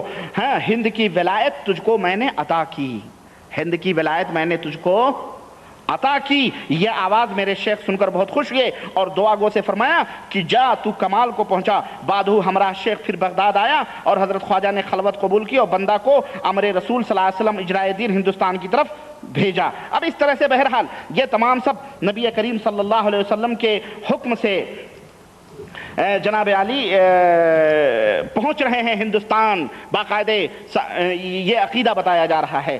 المہم حنفیوں کے مائے ناز، یہ تو ان کا عقیدہ، یہ خواجہ معین الدین چشتی جنہوں نے اپنا کلمہ پڑھایا۔ اب ایک اور کہتے ہیں حنفیوں کے مائے ناز عالم حضرت مولانا شاہ گل حسن صاحب اپنے پیر و مرشد سید غوث علی شاہ صاحب، اور یہ سید غوث علی شاہ تذکرہ غوثیہ، سیرت غوثیہ، تذکرہ اولیاء یہ بر صغیر، تذکرہ اولیاء بر صغیر حصہ سوم اور تذکرہ اولیاء پاک و ہند باب نمبر 68 میں ان کے مفصل حالات موجود ہیں سید غوث علی شاہ صاحب کے۔ تو پیر و مرشد سید غوث علی شاہ صاحب حنفی قادری پانی پت جو 1297 ہجری کے اندر مرے ہیں، ان کے ملفوظات بیان کرتے ہوئے مولانا شاہ گل حسن لکھتے ہیں کہ ایک روز ارشاد ہوا کہ حضرت ابو بکر شبلی علیہ الرحمہ کی خدمت میں دو شخص بارادہ بیعت حاضر ہوئے، بیعت مرید ہونے کے لیے حاضر ہوئے۔ ان میں سے ایک کو فرمایا، ایک کو کہا کہ کلمہ پڑھو، کہا کیا پڑھوں؟ کہا کہو لا الہ الا اللہ شبلی رسول اللہ استغفر اللہ۔ اس نے کہا لا حول ولا قوت الا باللہ، لا حول ولا قوت۔ اس آدمی نے کہا لا حول ولا قوت، تو حضرت شبلی نے بھی کہا لا حول ولا قوت۔ تو اس آدمی نے پوچھا آپ نے لا حول کیوں پڑھی؟ تو انہوں نے کہا کہ تم نے کیوں پڑھی؟ بولا میں نے تو اس واسطے پڑھی کہ ایسے بے شرع کے پاس آ کر کے میں مرید ہونے کو آیا، اتنا گھٹیا آدمی جس کا شریعت اسلامیہ سے کوئی رشتہ نہیں، میں اس سے مرید ہونے آیا۔ تو آپ نے فرمایا کہ تو اس نے کہا اور آپ نے کیوں لا حول پڑھی شبلی صاحب؟ تو شبلی صاحب نے فرمایا کہ ہم نے اس لیے پڑھی کہ ایسے جاہل کے سامنے ہم نے راز کی بات کہہ دی، ہاں اس لیے ہم نے لا حول پڑھی۔ ہاں بھیا یہ بڑے بڑے قطب اللہ، اور یہ شبلی کون ہے معلوم ہے؟ اللہ اکبر، یہ ہمارے حضرت زکریا صاحب یاد آ گئے، تبلیغی جماعت کے پیر، تبلیغی جماعت کے مرشد۔ یہ زکریا صاحب کی ایک نئی تحقیق میرے ذہن میں آئی، حضرت نے اس کے مقدمے میں لکھا ہے کہ میرے باپ کتب فروش تھے، کتب خانہ تھا ان کا بہت بڑا، ان کا بھی کتب خانہ تھا۔ چنانچہ وہ کہتے ہیں کہ اتنا بڑا کتب خانہ تھا کہ جناب اس کے اندر کتابیں بھی بیچتے تھے، کتابیں بھی درست کرتے تھے، ہمیں درس بھی دیتے تھے، پڑھاتے بھی تھے، سن بھی لیتے تھے، اور ایک دن میں پورا قرآن بھی ختم کر دیتے تھے۔ تو یہ زکریا صاحب کتب خانہ ان کے باپ کا وراثتاً چل رہا۔ میں سوچنے لگا یار جب ہی تو تبلیغی نصاب چھٹ چھٹ کے اتنی بک رہی ہے، اور زکریا صاحب نے خوب چال چلی اور یہ موٹی موٹی دو کتابیں لکھ دی، اور جناب علی خاندان اسی کتب خانے کی بدولت پل رہا ہے، چل رہا ہے۔ جاہلوں کے ہاتھ میں واقعات اور حکایتیں یہ کتابیں دے کر کے زکریا صاحب نے خوب گمراہ کیا ہے۔ ظاہر ہے واقعے اور قصے لوگوں کو اچھے لگتے ہیں، اس لیے زکریا صاحب نے بھی سوچا یہ کتابیں لکھ کے جاہلوں کو پکڑا دو، ہماری تو جناب علی سیلنگ ہوں گی، خوب بکیں گی اور ہمارا پیسہ آتا رہے گا۔ ہے کئیوں زبانوں میں ان تبلیغی جماعت والوں نے قرآن کا ترجمہ کسی زبان میں نہیں کروایا، لیکن تبلیغی نصاب کا ترجمہ آپ کو دنیا کی تمام زندہ زبانوں کے اندر موجود ملے گی، سمجھ رہے ہیں؟ اس کا ترجمہ موجود ملے گا۔ چنانچہ زکریا صاحب حضرت شبلی کے سلسلے میں کیا فرما رہے ہیں ذرا یہ بھی سن لیں۔ یہی شبلی جو یہ کہہ رہا ہے پڑھو لا الہ الا اللہ شبلی رسول اللہ، اسی شبلی کے بارے میں اس کافر جو یہ کلمہ پڑھے، مسلمانوں میں تم سے پوچھنا چاہتا ہوں تم بتاؤ کہ اگر کوئی شخص یہ کلمہ پڑھ لے تو وہ مسلمان ہے؟ بھلے وہ مذاقن کہے مسلمان ہے، بھلے وہ امتحان کے نیت سے پڑھوائے مسلمان ہے، وہ کافر ہے۔ تو یہ تمہارے اولیاء اگر یہ کلمہ پڑھوائیں اور تم ان کو اپنا ولی مانو، مان کر کے، تو تم بھی اپنے انہی لوگوں کی، انہی کے ساتھ تمہارا حشر ہوگا اور یہ انہی کے ساتھ تم بھی پیچھے جاؤ گے۔ تو یہ بتاؤ یہ کافر نہ ہو تو پھر مرزا قادیانی ہی کافر کیوں؟ چنانچہ شبلی کے بارے میں حضرت زکریا صاحب فضائل درود شریف صفحہ نمبر 105 اور جناب ادارہ اشاعت دنیا پرائیویٹ لمیٹڈ دلی، اس کے اندر لکھتے ہیں کہ شیخ المشائخ حضرت شبلی حضرت ابوبکر بن مجاہد کے پاس تھا۔ کہتے ہیں کہ میں شیخ المشائخ حضرت شبلی حضرت علامہ ابوبکر بن محمد سے نقل کرتے ہیں کہ میں ابوبکر بن مجاہد کے پاس تھا، اتنے میں شیخ المشائخ حضرت شبلی آئے، ان کو دیکھ کر ابوبکر بن مجاہد کھڑے ہو گئے۔ شبلی آئے تو ان کو دیکھ کر کے کھڑے ہو گئے، ان سے معانقہ کیا، ان کی پیشانی کو بوسہ لیا۔ میں نے ان سے عرض کیا کہ میرے سردار آپ شبلی کے ساتھ یہ معاملہ کرتے ہیں، حالانکہ آپ اور سارے علماء بغداد یہ خیال کرتے ہیں یہ پاگل ہے۔ سارے علماء بغداد اس کو پاگل کہتے تھے، شبلی کو، یہ پاگل ہے۔ انہوں نے فرمایا میں نے وہی کیا جو حضور اقدس صلی اللہ علیہ وسلم کو کرتے دیکھا، استغفر اللہ۔ اب دیکھو شبلی کا مقام بڑھایا جا رہا ہے۔ یہ زندیق جس نے وحدت الوجود کا بھی نعرہ لگایا، اسی زندیق نے نبوت کا بھی دعویٰ کیا اور اپنے آپ کو رسول کر بیٹھا، چاہے جس نیت سے اس نے کہلوایا ہو۔ وہ کافر تھا اگر یہ کلمہ اس نے کہلوایا ہے، اپنے مرید سے پڑھوایا ہے، تو وہ مسلمان نہیں تھا۔ اس کو کس طرح جنتی ثابت کر رہے ہیں یہ دیوبند کے لوگ اور یہ تبلیغی جماعت کے لوگ۔ اور میرے تبلیغی بھائیوں، تم مجھے گالیاں دیتے ہو، کہتے ہو یہ متشدد ہے، سختی کرتا ہے۔ ارے تم نبوت کی چادروں کے اوپر ہاتھ ڈالو، تم ہمارے نبی کی رسالت کا انکار کرو، تمہارے یہ بزرگ رسول کی رسالت کے اوپر کمندیں ڈالنے والوں کو ولی اللہ تصور کریں تو ہم ان کو کیسے معاف کریں؟ ارے اگر نبی کا زمانہ ہوتا تو وہ ایک بیٹا تھا جس نے اپنے باپ کے منہ سے نبی کے سلسلے میں کلمہ توحید سنا تھا تو اس کی تلوار بے نیام ہو گئی تھی اور کہا تھا تو مدینے کے اندر وہ داخل نہیں ہو سکتا ہے، تو نے میرے نبی کی شان میں توہین کی ہے۔ اور تم ان کو کیسے برداشت کرتے ہو جو نبی کی رسالت، نبی کی نبوت کا انکار، ختم نبوت کا انکار اپنی کتابوں میں، ارے زبانوں کے اوپر تو نہ جانے کیا کیا کہتے ہیں، زبانوں کے اوپر تو بہکانے کے لیے شیطان بھی تمہیں بہت اچھی باتیں بتلاتا ہے، لیکن جب اپنے شکنجے میں کس لیتا ہے تو تمہیں انہی شبلی، جنید اور بغدادی اور حجویری اور معینی، چشتی، اجمیری اور نقشبندی، سہروردی کا غلام بناتا ہے، تمہارے عقیدوں پہ ڈاکہ ڈالتا ہے۔ کہتے ہیں کہ میں نے وہی کیا جو حضور کو کرتے دیکھا۔ پھر انہوں نے اپنا خواب بتایا کہ مجھے حضور کی خواب میں زیارت ہوئی کہ حضور کی خدمت میں شبلی حاضر ہوئے، حضور کھڑے ہو گئے شبلی کو دیکھ کر کے، استغفر اللہ، خواب میں حضور شبلی گئے تو حضور کھڑے ہو گئے۔ حضور تو زندگی میں منع فرمائیں کہ کسی کو دیکھ کے نہ کھڑے ہوا کرو، کسی کو دیکھ کے نہ کھڑے ہوا کرو، اور شبلی اس کو دیکھ کے حضور کھڑے ہو رہے ہیں کیونکہ اس نے بھائی ذلی بروزی نبی رہا ہوگا، استغفر اللہ۔ کھڑے ہو گئے، ان کی پیشانی کو بوسہ دیا، اور میرے پوچھنے پر حضور نے ارشاد فرمایا کہ مطلب میرے پوچھنے پر کیوں آپ ایسا کر رہے ہیں تو حضور نے ارشاد فرمایا یہ ہر نماز کے بعد لقد جاءکم رسول من انفسکم آخر سورت تک پڑھتا ہے اور اس کے بعد مجھ پر درود پڑھتا ہے، اس لیے میں اس کی یہ تعظیم کرتا ہوں۔ اور بہنی یہی واقعہ نیچے بھی شبلی صاحب ہی کا ہمارے زکریا صاحب نے اس کو نقل کیا ہے اور کہا ہے کہ جب نبی ان کا اس طرح احترام کریں تو ہم کیوں نہ احترام کریں۔ یہ زکریا شبلی اور شبلی کے واقعات جنید بغدادی کے ان دیوبندی ملاؤں اور بریلوی ملاؤں کی کتابوں میں تو بھرے پڑے ہیں، کیونکہ یہی ان کے انداتا ہیں، یہی سب کچھ ہیں، پیر ہیں، مرشد ہیں، اس لیے ان کے تذکرے تو کریں گے ہی۔ تو المہم کہنے کا مطلب یہ ہے، یہی شبلی ہے جو کہتا ہے کہ اچھا دوسرے نے، اب وہ تو کہا بھائی میں نے اس لیے پڑھا کہ تو جاہل، تیرے سامنے میں نے یہ راز بیان کر دیا۔ دوسرا آدمی آیا بیعت کرنے کے لیے، اس کو بھی کہا پڑھ لا الہ الا اللہ شبلی رسول اللہ۔ اس نے جواب دیا حضرت میں تو آپ کو کچھ اور ہی سمجھا تھا، میں تو آپ کو کچھ اور ہی سمجھ کر کے آیا تھا اور آپ یہیں گر پڑے، یعنی ابھی رسالت ہی پہ پڑے ہوئے ہیں آپ، میں تو آپ کو پتہ نہیں کیا سوچ۔ اب رسالت کے بعد اور کون سا مقام ہے بتاؤ بھائی؟ اس نے کہا ابھی آپ ورے گر پڑے، یہی رسالت تک پہنچے ہوئے ہیں، میں تو آپ نے رسالت ہی پر قناعت کر لی۔ حضرت شبلی ہنسنے لگے، فرمایا ہاں تم کو تعلیم کریں گے، تم کو تعلیم کریں گے، ہر آدمی کا فہم اور اس کی سمجھ جدا جدا ہوتی ہے، تم کو تعلیم کریں گے۔ تو میرے عزیز اب یہی شبلی کے واقعات ہے نا، چنانچہ دیوبندیوں اور بریلویوں کے فرید الاولیاء حضرت شیخ فرید الدین عطار کی مشہور کتاب تذکرۃ الاولیاء کے اندر پورے اس کے واقعات موجود ہیں، شبلی کے تعلق سے، جنید بغدادی کے تعلق سے۔ اور میں آپ کو شبلی کا ایک واقعہ بھی اسی کتاب کے اندر موجود ہے کہ شبلی کو مرنے کے بعد کسی نے خواب میں دیکھا تو کہا کہ منکر نکیر کے سوالوں سے تم کیسے چھٹکارا پا گئے؟ پوچھا ہوگا بھائی دنیا میں تم تو رسول اور اللہ سب بنتے تھے، منکر نکیر آئے ہوں گے تم سے پوچھیں تمہارا رب کون ہے، نبی کون ہے، تو تم نے کیسے چھٹکارا پایا؟ اس نے کہا شبلی نے کہ جب انہوں نے مجھ سے سوال کیا تیرا رب کون ہے تو میں نے جواب دیا میرا رب وہ ہے جس نے آدم کو پیدا کر کے تمہیں اور دوسرے فرشتوں کو سجدے کا حکم دیا، اور اس وقت میں آدم کی پیٹھ میں رہ کر تم سب کو سجدہ کرتے ہوئے دیکھ رہا تھا۔ ہاں یہ جواب سن کر منکر نکیر کہنے لگے اس نے تو پوری اولاد آدم کی طرف سے جواب دے دیا بھائی، یہ تو اس نے تو پوری اولاد آدم کی طرف سے جواب دے دیا. کسی بزرگ نے خواب میں آپ سے پوچھا کہ اللہ تعالیٰ نے آپ کے ساتھ کیا سلوک کیا؟ فرمایا کہ ان تمام دعووں کے باوجود جو میں دنیا میں کرتا تھا ان کے متعلق اللہ نے مجھ سے کوئی بات پرس نہیں کی، مجھے بخش دیا. استغفر اللہ. کھلا ہے، تم بھی یہ دعوے کرو، سب کچھ کرو، اور یہی وجہ ہے سب کر رہے ہیں، سب کر رہے ہیں. ہاں، کیونکہ شبلی نے انہیں بتلایا نا. میرے عزیز، میرے دوست، میں آپ کو کہاں کہاں لے کے چلوں.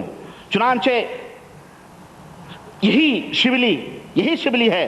اعلیٰ حضرت فاضل بریلوی، کوئی یہ نہ کہے کہ بریلوی شبلی کو نہیں مانتے ہیں. اعلیٰ حضرت نے اسی ملفوظات کے اندر اسی ملفوظات حصہ اول صفحہ نمبر 54 کے اندر کیا کلمہ لکھا ہے شبلی کے بارے میں معلوم ہے؟ لکھا ہے سیدنا ابو بکر رضی اللہ عنہ اسی شبلی کے بارے میں ملفوظات کے اندر اس نے لکھا ہے. اور آئے میں آپ کو بتاؤں کہ کس طرح سے انہوں نے نبوت کے اوپر جو ہے ہاتھ ڈالے ہیں، اور کس طرح سے انہوں نے تمام سب چیزیں اپنے اس میں کی ہیں. اب بہرحال کتنا چھپایا راز محبت نہ چھپ سکا، کتنا چھپایا راز محبت نہ چھپ سکا. افسانہ ان کے عشق کا مشہور ہو گیا. الحمدللہ ان کے عشق کا افسانہ کیا ہو رہا ہے؟ مشہور ہو رہا ہے، اور انشاءاللہ میں انہیں مشہور کروں گا. اب ان تمام حاصل کلام نچوڑ میں آپ کے سامنے رکھوں کہ یہ تمام سب باتوں کا نچوڑ کیا ہے ان کے یہاں. بریلوی، احناف اور مرزا جو ہم نے واقعات بتائے ہیں، ان کا حاصل کلام مقلدین احناف کے یہ جو حوالے میں نے دیے ہیں، روز روشن کی طرح یہ بات واضح ہو جاتی ہے کہ مقلدین احناف جو ہیں، چاہے وہ دیوبندی ہوں یا بریلوی ہوں، نمبر 1 حضرت محمد رسول اللہ کے بعد قیامت تک کے لیے جس نبی کی روک ہے وہ صرف ایسا نبی ہے جو امت محمدیہ میں نہ ہو. ان کے نزدیک، ان کے عقیدے کے تعلق سے ان کے جو امت محمدیہ میں سے نہ ہو اور شریعت جدیدہ ناسخہ رکھتا ہو، جو ایسا نہ ہو یعنی غیر تشریعی امتی نبی ہو، اس کی کوئی روک نہیں ہے. اس لیے قیامت تک نبوت کا دروازہ کھلا ہے، اور حضرت محمد کی اطاعت اور اتباع کے ذریعے کمالات نبوت حاصل کر کے غیر تشریعی امتی نبی بن سکتا ہے. اس سے خاتمیت محمدی میں کوئی فرق نہیں آئے گا. یہ مکمل بریلوی، دیوبندی، احناف کا اور قادیانی کا بھی یہی عقیدہ، اور صوفیوں کا بھی یہی عقیدہ ہے. نمبر 2 دوسرا عقیدہ ہمیں ان حوالوں سے یہ معلوم ہوا کہ یہ بات ضرور ہے کہ جو شخص غیر تشریعی امتی نبی کا دعویٰ کرے اس کے لیے یہ ضروری ہے کہ وہ فقہ حنفی کے موافق عمل کرے، یعنی حنفی المذہب مقلد ہو، وہ غیر مقلد نہ ہو. یہ بھی ہمیں معلوم ہوا. پچھلے لیکچر میں میں نے بتایا تھا سر ہندی صاحب کے مجدد الفسانی کے حوالے سے. نمبر 3 ان تمام حوالوں سے ہمیں ایک بات اور معلوم ہوئی، اور وہ یہ کہ اس امت میں مسیل انبیاء علیہ السلام کی راہ کھلی ہوئی ہے. ہاں البتہ ان کی نبوت بذریعہ جبریل نہیں ہو سکتی، بلکہ بطریق الہام اور بطریق خواب اور بشارات اور منامات ہو سکتی ہے. نمبر 5 ہمیں ان تمام حوالوں سے جو حنفی، بریلوی، دیوبندیوں کے کتابوں کے حوالوں سے پتہ چلا وہ یہ کہ حضرت فضیل ابن عیاض جو حنفی تھے، جو 187 ہجری کا جن کا انتقال ہوا، انہوں نے یہ دعویٰ کیا ہے کہ موسیٰ، عیسیٰ، محمد صلی اللہ علیہ وسلم وہی ہیں. اور نمبر 7 ہمیں ان حوالوں سے یہ بھی معلوم ہوا کہ بایزید بستامی کا دعویٰ کہ حضرت ابراہیم، موسیٰ اور حضور محمد صلی اللہ علیہ وسلم بھی میں ہی ہوں، بلکہ بستامی نے تو داتا گنج ہجویری کی کتاب کے حوالے سے یہ بھی کہا ہے کہ میں ہی اللہ ہوں، اور میرا جھنڈا حضرت محمد صلی اللہ علیہ وسلم کے جھنڈے سے زیادہ بلند رہے گا، اور قیامت کے دن ساری مخلوق تمام نبیوں سمیت انبیاء اکرام میرے جھنڈے کے نیچے ہوں گے. یہ تمام سب عقیدہ بریلوی، دیوبندی، احناف کے پیروں، بزرگوں، صوفیوں کے کتابوں کے حوالوں سے ہمیں پتہ چلا. اور نمبر 8 ہمیں یہ بھی معلوم ہوا کہ خواجہ معین الدین چشتی جو 631 کے اندر مرے ہیں، انہوں نے اپنے مرید سے یہ کلمہ پڑھوایا کہ لا الہ الا اللہ چشتی رسول اللہ. اسی طرح سے نمبر 10 ہمیں ان تمام حوالوں سے یہ بھی معلوم ہوا، وہابیوں سنو کیا کیا معلوم ہو رہا ہے تمہیں. ان تمام حوالوں سے ہمیں یہ معلوم ہوا کہ ابو بکر شبلی، جسے حضرت اعلیٰ حضرت اپنی ملفوظ کے اندر ابو بکر، سیدنا ابو بکر رضی اللہ عنہ کہتے ہیں، اور جس کے اندر حضرت دیوبند کے زکریا صاحب جناب علی نبی پیشانی چوم رہے ہیں، اکرام و تعظیم کر رہے ہیں، منکر نکیر بھی چھوڑ کے جا رہے ہیں. یہ تمام سب چیزیں وہ شبلی جو سن 334 ہجری کے اندر مرا، وہ بھی اپنے مرید سے یہ کلمہ پڑھواتا تھا کہ لا الہ الا اللہ شبلی رسول اللہ۔ تو ان تمام سے واضح طور پر یہ معلوم ہوتا ہے کہ غیر تشریعی نبوت سے آگے رسالت جدیدہ ناسخہ کی بھی گنجائش ہے کہ ابھی کوئی رسالت آئے جو پرانی رسالت کو منسوخ کر دے، اس کا بھی دروازہ بھی کھلا ہوا ہے۔ یہ اور بات ابھی تک کسی نے دعویٰ نہیں کیا، لیکن شبلی نے تو دعویٰ کیا کہ میں رسول اللہ ہوں، اجمیری نے، خواجہ اجمیری نے تو دعویٰ کیا اب تک خبر نہ تھی مجھے اس اجڑے ہوئے گھر کی، اب تک خبر نہ تھی مجھے اس اجڑے ہوئے گھر کی، تم آئے تو گھر بے سر و سامان نظر آیا، تم آئے تو گھر بے سر و سامان نظر آیا۔ اور اس سے یہ بات بالکل واضح ہو گئی کہ مرزا غلام احمد قادیانی کو مسیح یا مسیح انبیاء، مہدی موعود اور مسیح موعود اور غیر تشریعی امتی نبی یا ذلی یا بروزی نبی اور رسول بنانے والے اور اس کے لیے میدان ہموار کرنے والے کون لوگ ہیں؟ یہی مقلد حنفی، دیوبندی، بریلویوں کے صوفی پیر پگاڑے، یہی لوگ ہیں جس نے اس کو یہ چانس دیا اور موقع دیا، چور دروازے کھولے کہ وہ گرم لوہے پہ ہتھوڑا مار دے اور اپنے آپ کو نبی کہہ لے۔ تو اگر وہ یہ دعویٰ کر کے کافر ہے تو پھر یہ ان کے اولیاء کرام اور ان کے پیچھے پیچھے چلنے والے، یہ ذریت دیوبندیت ہو، دیابنا کی ذریت ہو یا خان صاحب بریلوی کی ذریت ہو، ان کو آپ کیا کہیں گے؟ ظاہر ہے جیسا پیر ویسا مرید، جہاں پیر وہیں مرید، دو غوث کا دامن نہیں چھوڑیں گے، غوث کا دامن نہیں چھوڑیں گے، تو اسی پیروں کا دامن پکڑ کر کے جہاں ان کے لوگ جائیں گے وہیں یہ تمام سب کے لوگ جائیں گے۔ میرے عزیز، اب آئیے میں آپ کو ایک اور حقیقت بتاؤں کہ اب ذرا سا کیا کہتے ہیں، خواجہ غریب النواز سے پہلے ذرا ایک میں نہیں مانتا اس بات کو، میں اس بات کو نہیں مانتا، لیکن کتابوں کے اندر انہی دیوبندیوں بریلویوں کی کتابوں کے اندر یہ باتیں لکھی ہوئی ہیں اور انہوں نے کتابیں لکھ کر کے ان کی طرف منسوب کی ہوئی ہیں، اس لیے انہی کی کتابوں سے میں بولوں گا۔ زبان میری ہے، کتاب ان کی ہے، بس انہی کی محفل ہے، سجا میں رہا ہوں، یہی فرق ہے۔ چنانچہ حضرت غوث العظم کے سلسلے میں شیخ عبد القادر جیلانی، جس کو دوسرا خدا ہمارے دنیا کے لوگ سمجھتے ہیں اور بلکہ انہی کو سب کچھ سمجھتے ہیں، انہی کو خدا سمجھتے ہیں، اللہ سمجھتے ہیں، اللہ کو کوئی نہیں پکارتا، جس کو دیکھو غوث کا دامن نہیں چھوڑیں گے، غوث کا دامن نہیں چھوڑیں گے، کوئی غوث کا کتا بن رہا ہے، کوئی خنزیر بن رہا ہے، کوئی کچھ بن رہا ہے، کوئی پیشاب بن رہا ہے، کوئی پیخانہ بن رہا ہے۔ ہستے غوث پاک کے تعلق سے میں آپ کو بات بتاؤں شیخ، میں بہت مختصر طور پہ کیونکہ باتیں بڑی ہیں اس لیے میں بہت ایک ایک نمونے پیش کروں کہ بتاؤ مجھے بتاؤ، میرا یہ عقیدہ نہیں ہے لیکن تم نے اپنی کتابوں میں نہ تم صدمے ہمیں دیتے، نہ ہم فریاد یوں کرتے، نہ کھلتے رازے سربستہ، نہ یہ رسوائیاں ہوتی، نہ یہ۔ آپ اپنی اداؤں پہ ذرا غور کریں، ہم جو کچھ کہیں گے تو شکایت ہوگی، آپ ہی اداؤں پہ اپنے غور کریں کہ آپ نے اپنی کتابوں کے اندر کیا لکھا ہے۔ حضرت غوث پاک کے تعلق سے قصیدہ الہامیہ دیوبندی بریلویوں کے حلقے میں بڑے زور و شور سے یہ بات مانی جاتی ہے۔ حضرت غوث اعظم کے تعلق سے حضرت غوث اعظم نے کیا کہا؟ کہتے ہیں کہ ابراہیم کی آگ میری دعا سے ٹھنڈی ہوئی۔ شیخ عبد القادر جیلانی کا دعویٰ دیکھیں، میرا عقیدہ نہیں ہے، میں کہتا ہوں کہ شیخ عبد القادر جیلانی بیچارے، اللہ انہیں معاف کرے، ان کو تو نہ جانے کیا کیا لوگوں نے بنایا ہوا ہے، نہ جانے کیا کیا بنایا ہوا ہے، لیکن ہم نے غنیۃ الطالبین کے حوالے سے ان کو دیکھا ہے تو وہ ایک متبع سنت اور ایک حدیث کے جانکار ایک عالم تھے، لیکن لوگوں نے افسانہ بنا کر کے جس طرح ہندوؤں نے رام اور لکشمن اور نہ جانے سیتا کو نہ جانے کیا کیا بنایا، اسی طرح مسلمانوں نے غوث پاک کو سب کچھ سمجھ لیا۔ چنانچہ اب انہوں نے لکھا ہے تو ہم بیان کر رہے ہیں کہ دیکھیں اس روشنی میں، ان کے خود لکھی ہوئی کتابوں کی روشنی میں شیخ عبد القادر جیلانی مسلمان ہیں یا کافر ہیں، آپ خود فیصلہ کر لیں۔ شیخ عبد القادر جیلانی کہتے ہیں نعوذ باللہ، ابراہیم کی آگ میری دعا سے ٹھنڈی ہوئی، یعقوب کی آنکھیں میری توجہ سے واپس ہوئیں، قربانی کا میڈھا اسماعیل کے لیے نہیں بلکہ میرے لیے آیا تھا، قربانی کا میڈھا اسماعیل کے لیے نہیں میرے لیے آیا تھا، موسیٰ کا عصا میری امداد کا عصا تھا، ایوب کی تکلیف میری دعا سے اچھی ہوئی، عیسیٰ کے گہوارے میں بولنے والا میں ہی تھا، داؤد کو خوشحالہانی میں نے عطا کی تھی، خدا کی کل ملکیت دراصل میری ملکیت ہے اور اس کے اخطاب میرے حکم کی تابع داری کرنے والے ہیں۔ استغفر اللہ، بولو کیا باقی رہا اللہ کے لیے؟ اور سنو، یہی کہتے ہیں کہ بلندی میں محمد صلی اللہ علیہ وسلم کے نور کے ساتھ میں ہی تھا، اللہ تعالیٰ کے مخفی علم میں میری ہی نبوت تھی۔ استغفر اللہ، بولو شیخ عبد القادر جیلانی نبوت کا دعویٰ کر رہے ہیں، قادیانی بھی نبوت کا دعویٰ کر رہا ہے، دونوں میں کون کافر کون مسلمان؟ بولو، پھر قادیانی ہی کافر، دیش دیش دیش دیش، پھر وہی کافر کیوں؟ سنو، اور شیخ عبد القادر جیلانی لکھتے ہیں ادریس جب اوپر گئے تو ان کے ساتھ میں ہی تھا، کشتی میں نوح کے ساتھ میں ہی تھا، طوفان میں نے ان کی حفاظت کی، میں پہلی پاک ہستی ہوں اپنے خالق کے علم میں، اور میں ہی آخری ہوں جو اٹھایا گیا ہوں، کوئی ممبر نہیں مگر اس پر میرے ہی نام کا خطبہ ہوتا ہے، کوئی مسجد نہیں مگر اس میں میری نماز پڑھی جاتی ہے، استغفر اللہ، اور صلاۃ غوثیہ پڑھی جاتی ہے۔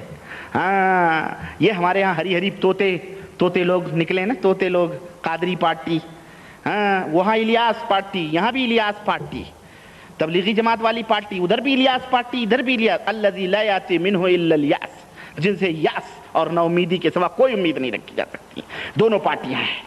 میرے کو اچھا میری ہی نماز پڑھی جاتی ہے، فتاوا افریقیہ یہ میرے پاس موجود ہیں، اس کے اندر غوث پاک کی نماز کا ذکر ہے جناب عالی، ہاں غوث پاک کی نماز کا تذکرہ ہے کہ کس طرح سے غوث پاک کا نماز پڑھا جائے، میں ابھی بتاؤں گا، ٹائم نہیں ہے، چلیں آگے بڑھتے ہیں۔ ان تمام میرے اب بتاؤ، یہ تمام دعوے ہیں شیخ عبد القادر جیلانی کے، تم جو جواب اپنے شیخ کی مدافعات میں دو گے وہی میرا بھی جواب مرزا قادیانی کی طرف سے ہوگا، بولو صحیح بات ہے کہ نہیں جواب؟ ہاں حق یہی ہے نا؟ اگر آپ کہیں گے کہ ہمارے غوث اعظم فنا فی اللہ ہیں اور اس مقام پر رہ کر کے انہوں نے فرمایا، تو بتاؤ مرزا قادیانی کا ماننے والا اگر یہ کہہ دے ہمارے بھی حضرت فنا فی اللہ تھے جبھی انہوں نے یہ بات کہی ہے، تو یہ بتاؤ وہ کافر کیوں اور تم مسلمان کیوں؟ اچھا جناب علی، استغفر اللہ، آگے بڑھتے ہیں، بہرحال چھوڑیں اس کو۔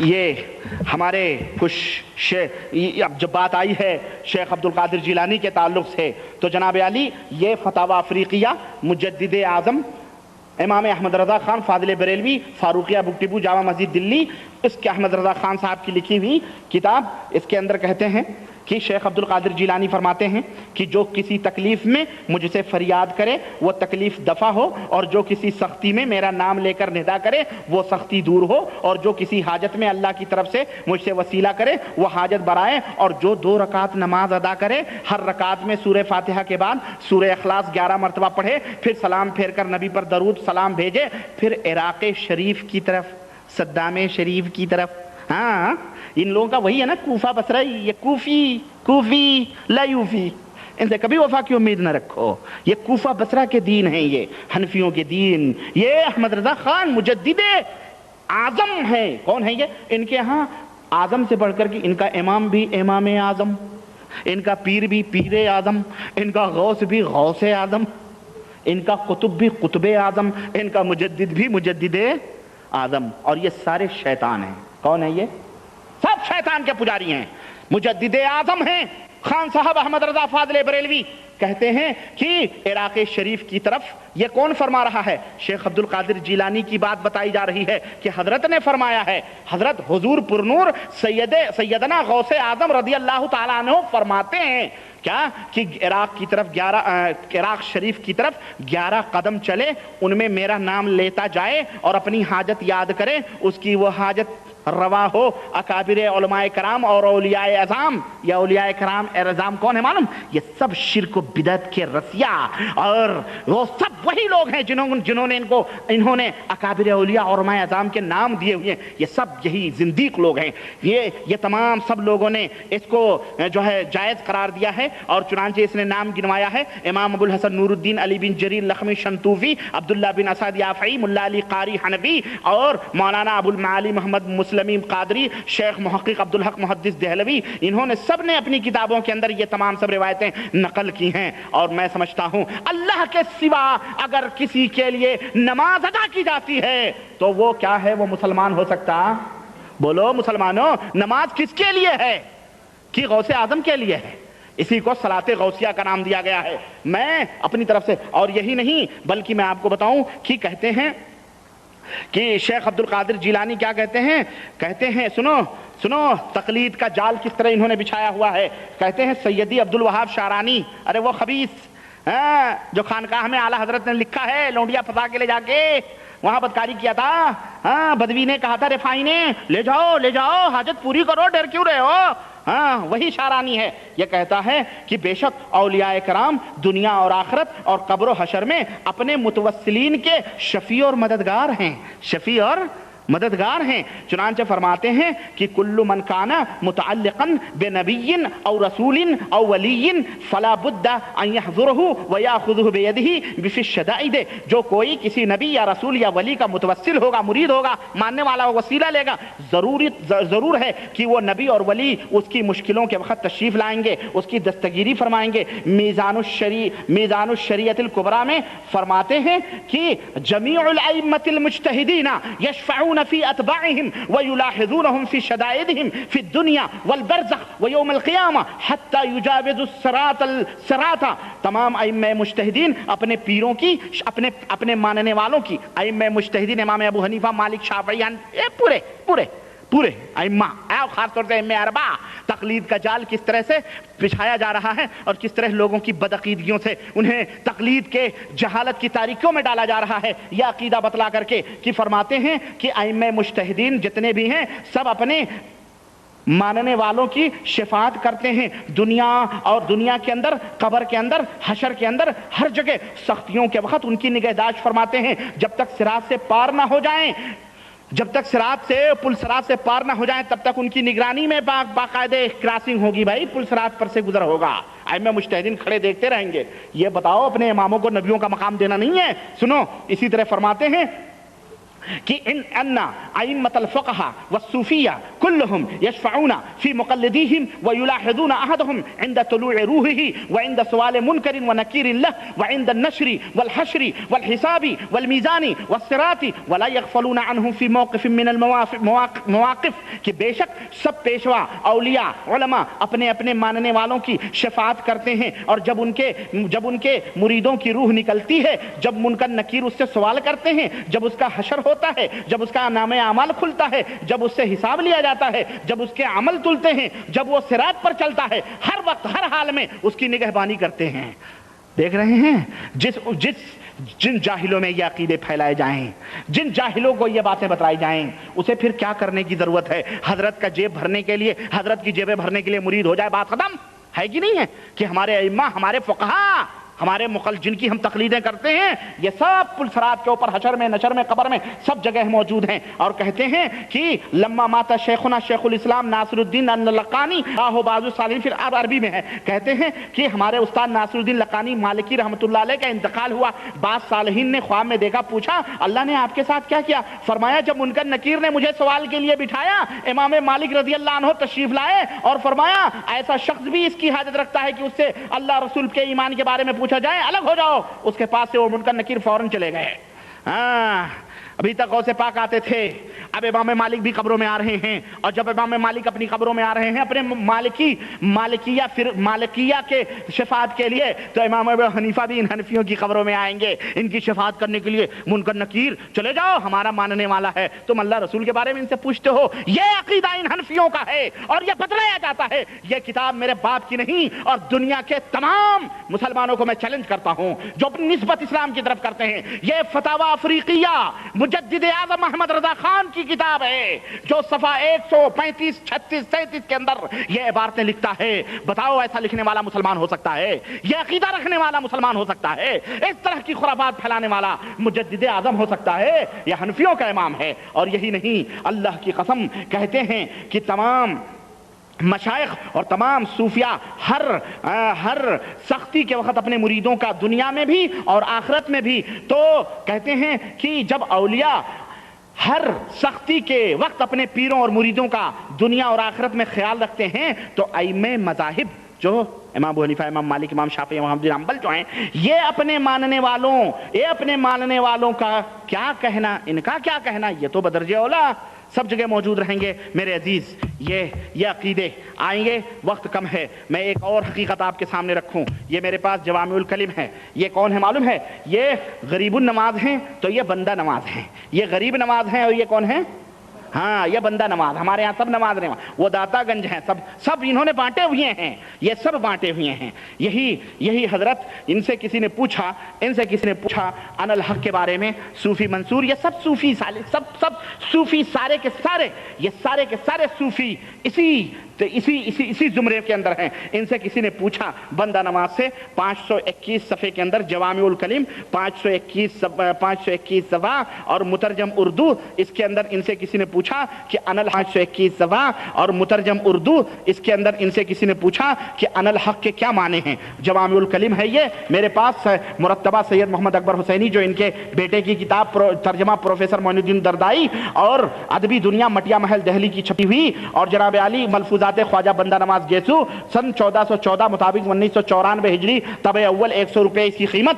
یہ کتاب، اس کے اندر ان سے پوچھا گیا کہ مخدوم صاحب یہ بتلائیں کہ ان الحق کا کیا مطلب ہے. تو مخدوم صاحب فرماتے ہیں کہ لوگوں نے اس جملے کے معنی غلط سمجھے، لوگ خلاف شرع اس کو کہتے ہیں. حقیقت یہ ہے کہ منصور از خود رفتہ ہو کر اپنا وجود کھو بیٹھے تھے اور خود اللہ نے ان کے مظہر میں ان الحق پکارا تھا.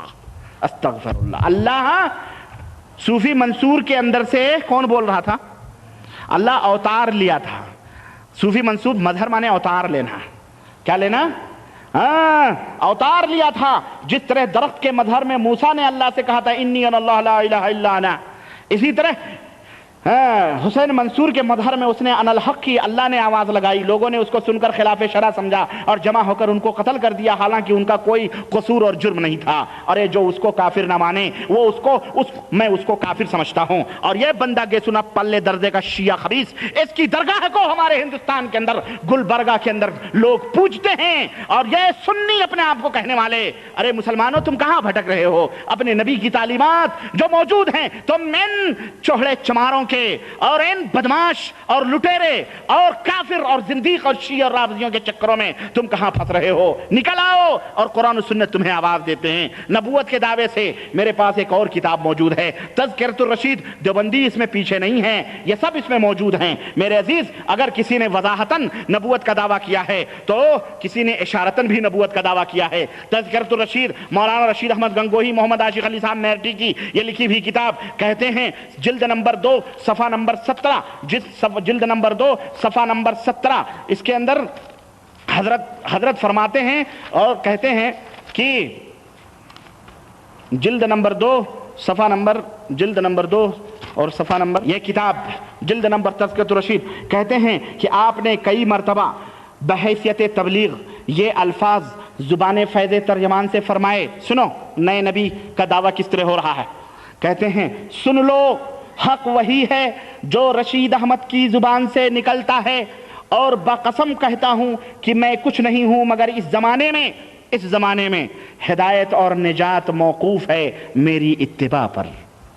بولو اللہ تو یہ کہے ان تطیعوہ تہتدوا، اگر میرے نبی کی اطاعت کرو گے، اتباع کرو گے، ہدایت پا جاؤ گے. رشید احمد گنگوہی اتباع کا دعویٰ کر رہے ہیں کہ نہیں کر رہے ہیں؟ یہ دیوبندیوں کے بہت بڑے قطب الاقطاب ہیں. بہرحال تم ان کو کیا کہو گے؟ قادیانی نے تو ذلی بروزی کا کہا، اور یہاں تو جناب علی اتباع نجات موقوف ہے ان کے اوپر، ہے نا. اور اسی طرح سے آئیے آخر میں ذرا سا ایک اور بات میں آپ کو بتاؤں. آخر میں اسرار حقیقی، وقت زیادہ تو نہیں ہو رہا ہے، آخر میں یہ ذرا سا میں اسرار حقیقی کے حوالے سے دو باتیں بس بات ختم کروں گا، کیونکہ اس کے اندر تو بہت گند موجود ہے. میں آپ کے خدمت میں پیش کرنا چاہتا ہوں.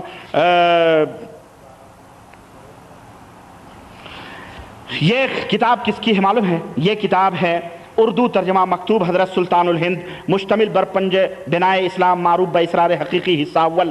سلطان الہند قطب الاولیاء حضور غریب نواز خواجہ معین الدین چشتی نے اپنے خلیفہ خاص حضرت خواجہ قطب الدین بختیار کاکی رحمۃ اللہ علیہ کے نام صادر فرمایا. اللہ والے کی قومی دکان، رجسٹرڈ ملک چنن الدین نقشبندی مجددی، تاجر کتب بازار کشمیری لاہور، عاشقان رسول اور محبان محمد مصطفیٰ صلی اللہ علیہ وسلم کے لیے با محاورہ اردو ترجمہ کرا کر حمایت اسلام پریس سے اس کو چھپوا کر شائع کیا. چنانچہ کہتے ہیں کلمہ توحید کا مطلب اور مفہوم، کہتے ہیں کہ بہرحال بڑا واقعہ لمبا ہے، میں بہت ہی مختصر میں ایک بات بتاؤں. کہتے ہیں اے عمر، نبی صلی اللہ علیہ وسلم نے فرمایا، ایک لمبی حدیث انہوں نے ذکر کی ہے اور یہ خط لکھا ہے خواجہ بختیار کاکی کو. کہتے ہیں اے عمر، نبی نے کہا کہ اے عمر، جو اللہ کو من عرف اللہ لا یقول اللہ ومن یقول اللہ ما عرف اللہ، جو کہتا ہے اللہ، جو اللہ کہتا ہے، جو من عرف اللہ لا یقول اللہ، جس نے اللہ کو پہچان لیا وہ اللہ اپنی زبان سے نہیں کہتا. جس نے اللہ کو پہچان لیا وہ اپنی زبان سے اللہ کا نام نہیں لیتا، اور جو اللہ کا نام اپنی زبان سے لیتا ہے ما عرف اللہ، اس نے اللہ کو پہچانا ہی نہیں. اس نے اللہ کو، یہ الٹی گنگا اجمیر سے بہ رہی ہے. کہاں سے؟ ہاں، یہ سلطان الہند ہیں. کون ہے یہ سلطان الہند ہے جن کی تعلیم ہے. نبی تو 100 دفعہ 70 دفعہ استغفر اللہ کہتے ہیں. ہم دن بھر میں اللہ سے توبہ کرتے ہیں، اور یہ کہتے ہیں اللہ کو اللہ کے نبی نہیں پہچانتے تھے. اور سنیں، حضرت عمر نے کہا حضرت یہ کیسی معرفت کہ بندہ اپنے مالک کا نام نہ لے. کہتے ہیں لینے کی کیا ضرورت ہے اے عمر، جو شخص ہر وقت ہمراہ ہو اور کسی وقت نظر سے اوجھل نہ ہو، اس کا یاد کرنا ضروری تھوڑی ہے. حضرت عمر نے کہا اللہ ہمارے ہمراہ کہاں ہے؟ کہتے ہیں کہ بندے کے اللہ دل میں ہے. کہتے ہیں کہ کیونکہ مومن کامل در حقیقت عرش ہوتا ہے، اور قلب المومن عرش اللہ، اور مومن کا دل اللہ کا عرش ہوتا ہے.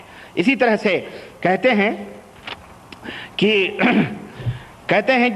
الذین لیس المؤمنون یجتمعون فی المساجد ویقولون لا الہ الا اللہ. مومن وہ نہیں جو مسجد میں جمع ہوتے ہیں اور لا الہ الا اللہ پڑھتے ہیں.